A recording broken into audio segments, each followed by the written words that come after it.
casual candy conversation. Now I gotta stand there and empathize for 15 minutes because I can't just make a joke and be on my way and be like, does he work here? I love Starburst too.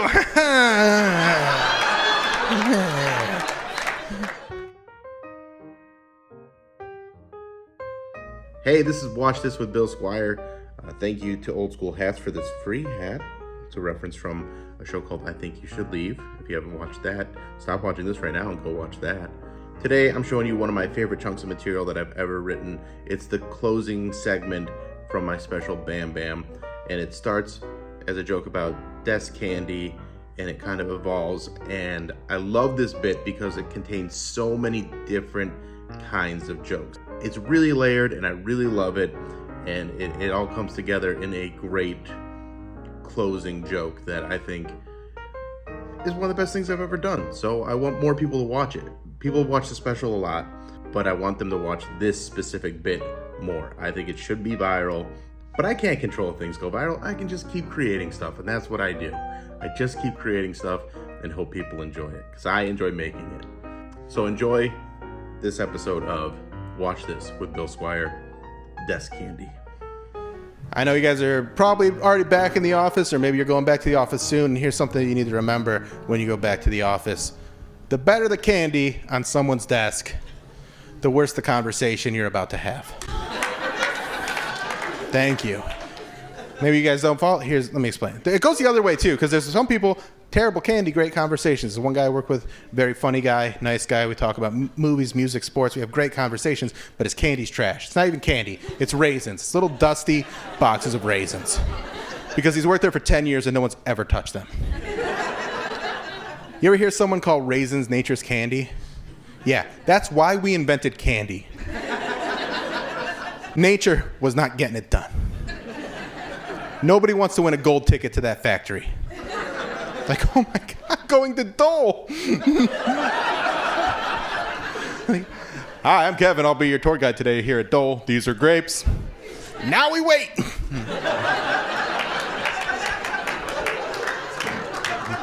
In a couple hours, I'll show you how they come out of the box in one big sticky clump. It's disgusting.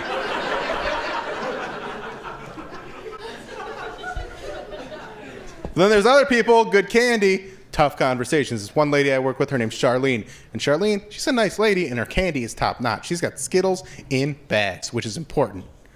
Because some people will just have loose Skittles or loose M&Ms in a bowl, and everybody will put their hands in there, and then we have to wear a mask for a year and a half, and I don't like it. But Charlene cares about people, so she's got Skittles in bags, which I like, but the only thing about Charlene is she's an oversharer. She tells you too much about her life way too quickly. And I didn't know that the first time I went and asked for some candy. I walk over there, I'm like, hey, Charlene, mind if I have a bag of Skittles? And she's like, that's what they're there for, Bill. I'm like, thank you so much. I love Skittles. They're my favorite candy. She's like, they're my favorite candy too, Bill. It used to be Starburst, but that's the favorite candy of my ex-husband that used to beat me.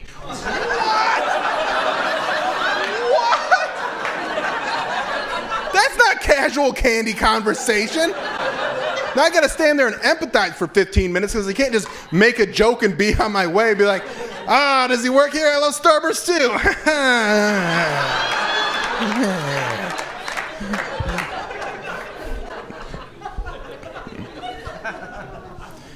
And then there's my nemesis. My nemesis is an older lady named Margaret. And Margaret doesn't just have candy, she's got food, real food. Not raisins, real food. Because she's got all these kids that have grown up and moved out, and she still grocery shops at Costco like they live with her, so she buys all this food, doesn't know what to do with it, brings it to work, and keeps it in her office that locks, and she's got everything. She's got those little orange crackers, the peanut butter. She's got granola bars, the soft kind that don't crumble into a million pieces. I don't know what's happening in the Nature Valley, but it needs to stop. Then she's got a little mini fridge with string cheese in it and the yogurt for ladies. I don't know what it does for you ladies, but I'm glad you have it. I support your choice to eat that. And then in their little mini fridge, she's also got a little freezer. And in the freezer, she's got toaster strudels. Yeah, toaster strudels. Yeah, I know, right? The Pop-Tarts of a two-parent household. Yeah.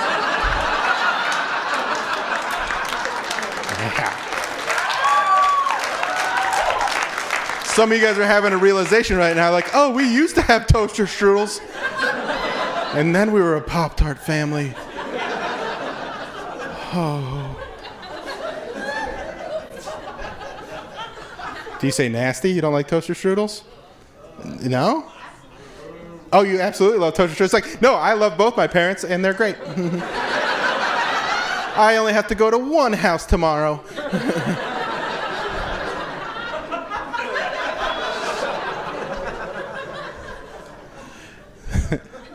The only thing about Margaret is, though, she's got a little rule. If you take any of her food, you don't just get away with it scot-free. She's got a little quid pro quo.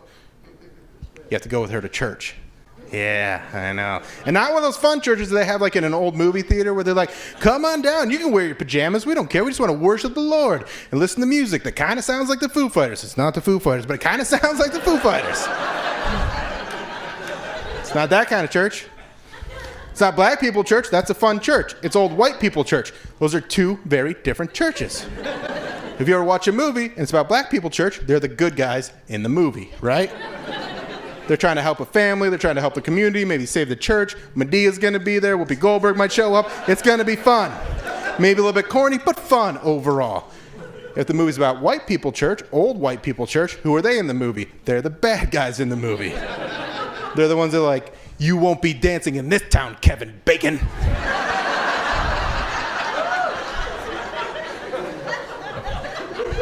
You do your gymnastics in silence.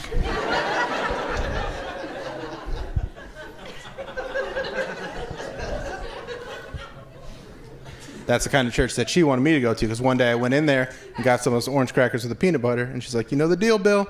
Take any of my food, you gotta go to church with me on Sunday. I'm like, I'll see you Sunday. Sunday rolls around, I didn't go to church. Monday, she found me. I was hiding from her. She found me. And she cornered me, and she was like, hey, Bill, missed you at church yesterday. You said you were gonna come, but you didn't, so I'm guessing you had a good excuse. And I was like, oh yeah, I was on my way. But then Jesus took the wheel.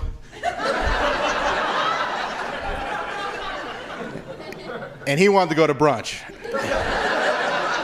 And I'm like, sign me up, because when you go to brunch with Jesus, you get the drink for free.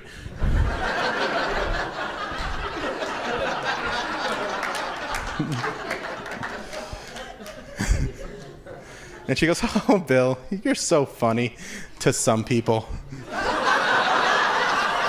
Yeah. Old white people church is good at passive aggressive, and she got me right in the heart with that one. She's like, you said you were going to come to church, but you didn't come to church. And Bill, that's a lie. And a lie is a sin. Sounds to me like you could actually use some church in your life. And I'm like, you know what, Margaret, you're right.